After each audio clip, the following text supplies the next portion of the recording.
let's take a look at the Mouse Extreme Commuter Tech Pouch. And this is not the only thing that's gonna be extreme. This review is gonna be extreme as well. We're gonna talk about the pros, we're gonna talk about the cons, we're gonna pack this sling out so you can see exactly what it fits.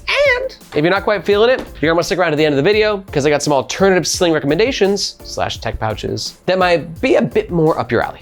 See you in 11 minutes. It's review time. Let's talk about the gist of the Mouse Extreme Commuter Tech Pouch. Mouse has blown up recently. Reigning from London, England, Mouse has become huge recently by making phone cases and being very good with their advertising of those phone cases. The founder's in like London and he's like, watch this phone won't break. And he throws it like 30 feet up and it drops and it doesn't break apparently. And then from there, Mouse kind of got into bags and we reviewed some of their backpacks. I've been really impressed by them. But will the Extreme Commuter also impress me? Let's talk about some of the bag's top features. We've got a clean front panel, a hidden, zippered back pocket, a shoulder strap that can be completely removed, and I'll show you how that's done in the next section, and a main compartment with some nice organization and some thoughtful features. The Extreme Commuter Tech Pouch only comes in one color option, black. The size is advertised to be 2.5 liters. I think it's closer to like 1.5 or 2 liters, but it's in that range. And for the dimensions, we're looking at a width of around 10 inches, a height of around 6 inches, and a base depth of a couple inches. The Extreme Commuter Pouch comes in weighing around 0.7 pounds. The bag is pretty well padded, so it maintains its shape very well. This is it when it's empty, and this is the bag when it's fully packed out and worn on the Nomads Nation squad. I'm 5'8", and our media manager, Margaret, is 5'2". All Mouse products are protected by their limited lifetime warranty, and for all that, this bag runs around $60 US. And if at any point in this video you're thinking to yourself, let's get extreme, I'm getting me that mouse bag, and you're gonna make a purchase, we do recommend that you do so using the first link in the description below. Reason being, that link makes sure that you get the best price, and we oftentimes have discount codes. But that link also helps to support the Nomads Nation YouTube channel and team so we can keep making the best bag reviews on the web. Thank you very much. Let's kick off this review by talking about the outside of the Mouse Extreme Commuter Tech Pouch. First up, let's talk about the aesthetic of the bag. For me, I actually like Mouse's gear, but I hate their branding. It's just so like childish to me. It's like, hey kids, let's learn how to do multiplication today. I'm not a fan of that at all. But I do like the aesthetic of the front. We got these two materials. They play off each other really nicely. This is some sort of water resistant sort of nylon with a face, like some sort of coating. And this is some sort of nylon. But again, the thing I'm not a fan of is Mouse is very vague about what these materials actually are. On the website, it just says carbonated nylon. It says Cordura. I don't think there's Cordura on here to have Cordura. I'm pretty sure they have to have a tag. So the fabrics of this bag are a bit of a mystery to me, which is a little unfortunate at the price point. Then from there, just kind of notice with the shape and build of this tech pouch. Thank you, Margaret. It's a good point. She's like, please don't call it a tech pouch, because like it's called a tech pouch, but it's really a sling. It's really a bag that can be a tech pouch. It's sort of an all-in-one, but it tries to do a lot of things, and those many things that it can do can sometimes take away from many of the things that it can do. Let me explain what I mean. So we've got this sort of hard shell build, right? Which is good because that's very much so in Mouse's ethos. They came to fame by making very protective phone cases. So when they moved to bags, they stuck with that ethos of like durability, tech, protection. That's what that padding helps with. And that padding gives the bag some structure, which also kind of allows it to self-stand pretty well sometimes, depending on how it's packed out. And all those are fine and dandy for a tech pouch, but when you're wearing it in sling mode, it does feel a little bit bulkier because of those reasons. In contrast, you'll see what's happening in the world of bags. A lot of slings these days are very malleable, which gives it a lot more comfortable of a wear. But then again, that won't make as good of a tech pouch. So, you know, pro and a con to everything. Now from there, let's move to the back and talk about this shoulder strap. It's made with a fairly basic nylon webbing. We've got some magnetic hardware here from Woojin. See, we know what that is. Woojin makes some of the best hardware in the game for bags, and it's magnetic, which means it can do this, which is very satisfying. But some people do think that this opens you up to being thieved a little bit easier, right? You're just waltzing down the street and a thief's like, kaboom, and runs with your sling. For me, not something that I'm worried about, but I'd love to hear your thoughts. Like, is that a theft concern for you? Or does the satisfaction of the magnet just override that? Let me know what you think in the comments below. Adjusting the strap is a piece of cake. You can just go ahead and tighten it or loosen it. Here, we've got a web holder right here. This helps maintain and manage that loose nylon webbing. Hashtag stop the dangle. All right, now here's the deal. Now, on the website, it shows that this strap can be taken off. Now, I have not tried this myself yet, but I have a feeling taking it off won't be too hard, but putting it back on might be a challenge. Let's go on a path of discovery together. So, trying to take this thing off, you gotta kind of like put the buckle sideways. All right, here goes nothing.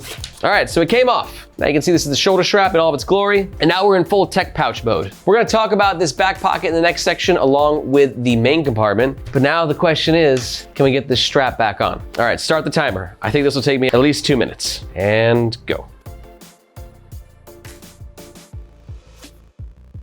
Okay, cool. What was that, like 35 seconds? Not as bad as I thought. Not an easy or fun thing to do, but I guess it is totally doable. But that does give the sling some nice versatility. Maybe you just want it to be a tech pouch. Maybe you just want it to be a sling. Maybe you just want it to be a fanny. Speaking of which, sorry for all my Brits out there. I know the F word is not the right word. Bum bag, is that what you guys call it in the UK? I should know, I'm half British. I have a British passport. My dad's from Manchester. We weren't allowed to say the fanny word, but in the States, we refer to a bag worn like this as a fanny pack. Go ahead, get your laughter out, you Brits. Laugh it off. There's the full fanny view. And you can see it works really well as a fanny pack. Reason being, we have these webbing straps that connect horizontally, right? So it like fits the flow that you would want for a bag being in this region. Unfortunately though, on the other side, we got an excess dangle issue. Now I'm a skinny dude, I'm 5'8", I've been hitting the gym a lot recently, working on that figure. And because of that, I got a lot of dangle happening here. And because of the way the strap is configured, I can't really just tuck this excess dangle into this part. So because of that, I think that it's a great fanny front bag, all things considered here and here and here and here and here, but when it comes to here, that's kind of a loss. Now let's talk about sling mode, which again is gonna have its own pros and cons. The pro being a lot less excess nylon, so there's less dangle happening here, making this little guy very happy. Also, the nylon webbing has a nice little like firmness to it as to where it catches, as to where the sling's not like riding all over the place. But you can see right here, because of the horizontal integration, it doesn't quite fit the torso perfectly. Actually, it does okay, but you got like this kind of like this bend right here. And I know it sounds like I'm splitting hairs, but you gotta understand, I review bags for a living, full-time gig. But you can see like a bag like this, the Bellroy Venture 2.5 liter, this strap management system is brilliantly configured as to where it fits your chest ever so flush, right? So it's where you might get some gappage going on here, a little bit of awkwardness. Other bags don't necessarily do that. But then again, this can't be really converted into a tech pouch. Give and a take with everything. All right, was that long enough of a rant on all the carrying methods? I think so as well. Let's move on to the next section. Let's talk about the inside of the Mouse Extreme Commuter Tech Pouch. Back pocket, you gotta love a pocket like this on a sling. Reason being, it's a great spot for a wallet. And then when the wallet's in there, it's quite protected, right? It's against your body, less likely for a thief to try and get in there, and it's easy to access. For me, a pocket like this is a must-have on a sling, and I love that this Extreme Tech Commuter Pouch thing has it. Let's talk about the main compartment. There's a lot of cool stuff going on here. First of all, I love that Mouse has made their interior lining this light gray. That kind of creates a little bit of a highlight effect, which makes it easier to find what you put where. In this main compartment, we have a zippered pocket on the back, 2 mesh compartments opposite that, and then we got a sleeve on the other side that is closed via magnet. And on the inside of that sleeve, we have an air tag holder at the bottom and 1, 2, 3 pockets made with the internal lining. Let's pack it out. You can see right here, I got a bunch of smaller bits of gear. Remember, it's only 2.5 liters as advertised, so it's not gonna fit a bunch of stuff. Let's just give you an idea of what it can fit in terms of bulk. I got a normal glasses case right here, and it can fit nicely into this main compartment. But to give you an idea of what it won't fit, here we have a normal size book, and that's where the line is drawn, right? Will not fit books. Ooh. But what's really nice is for all my UKers out there who might be laughing at me repeatedly using the word fanny, is that this main compartment can also fit a small umbrella, keeping you dry on those wet days. Let's go ahead and pack it out. I'm gonna throw the umbrella there. Back pocket is quite nice because it's lined with a microfiber material. This fabric is super soft, very scratch resistant. So I'm gonna throw my Magic Mouse back there. Anything that's flatter, be a perfect fit. I'm gonna put this umbrella back in a second, but first I'm gonna pack out these mesh pockets. These are made with Darlington mesh, I think it's called. Nice expansion to them, nice elasticity. For me, great pockets for things like backup headphones and other types of wires. Let's go ahead and put that there. Nice. Charging cable in the other elasticy mesh pocket. Oh yeah, it's a little tight in here, but it's a small sling. It's supposed to be. You can see that's in there. Nice. Flip it over to the magnetic side. Air tag again goes here. I don't have one, but that's where it goes. We're gonna put a battery, this pocket. Let's see if my AirPods can fit in here. You think that they would. They kind of don't, actually. No, that's not gonna work. Put a little microfiber towel in there. I'm gonna clean my screen and some mentholated nose spray because I'm a little sick and I need this. So that's going there. The magnet will go ahead and tidy that spot up. Umbrella, glasses on top. This stuff goes bye-bye. Let's see if it closes. Now, one thing to note is that due to all this structure in the sling is it kind of compromises the sling's ability, the tech pouch, whatever you want to call it, to fit more gear, right? Because all that structure is just like, it's hard to open and to close. So for those reasons, I'm not gonna get that glasses case in there, but I could theoretically just pop my glasses on top if I'm feeling a little wild, zip it on up, and you can see when the bag is fully packed out, it self-stands pretty nicely. And one final note about the main compartment is it is protected by a PU coated zipper. RUYKK. Better be at the price point. It is fantastic. And this PU coating right here just helps to keep your gear protected in case it rains. But PU coated zippers do have a tendency to peel over time, so keep that in mind. And if you're watching this and you're thinking to yourself, my God, this chap, sorry, I'm at a British thing right now. This chap really went in depth about this bag. I want more. Well, 18th century British person whose accent I'm probably butchering right now.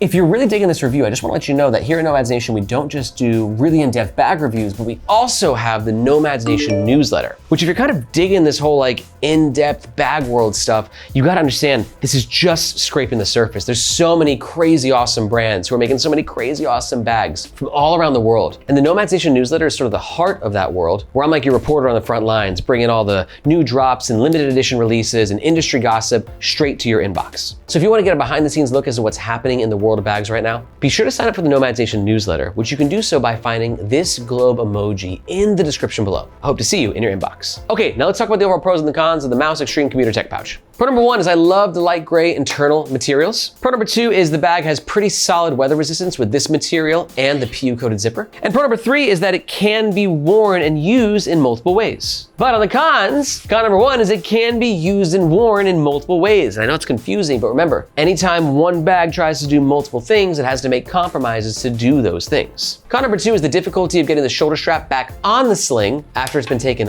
off the sling. And con number three, at this price point, I just wish that we had a bit more clarification on what fabrics were exactly being used. But if you're still here and you've weighed the pros and the cons, and you're thinking about making a purchase, or you want to find out more information, just a reminder that we do recommend that you do so using the first link in the description below. That's where you can get the best price, and if there is a discount code, that's where you'll find it. Thank you very much. But if you're not quite sold, let's talk alternatives. Alternative number one is going to be the Evergoods Cast 2 sling. This is a great option for you if you're looking for a really solid sling that can be worn as both a fanny and a sling. It's got a completely different style to it. It's Evergoods' signature crossover aesthetic, but it's probably the best sling fanny combo I've ever tested. And the second alternative is gonna be this guy right here, which is the Bellroy Venture Ready Sling 2.5 liter. Great option for you if you are just looking for a crossbody bag, a sling. This is the one that I said that just has that perfect, I mean, do you see that? Do you see how perfect this thing is? It's one of my favorite slings of all time. It's all the rage in the carry community. Both of them are very well acclaimed. And to learn why, you can just watch these videos right here. If you got any questions about any bags, be sure to let me know in the comments below. Thank you so much for watching. My name is Aaron. This is Nomads Nation, and we'll catch you next time.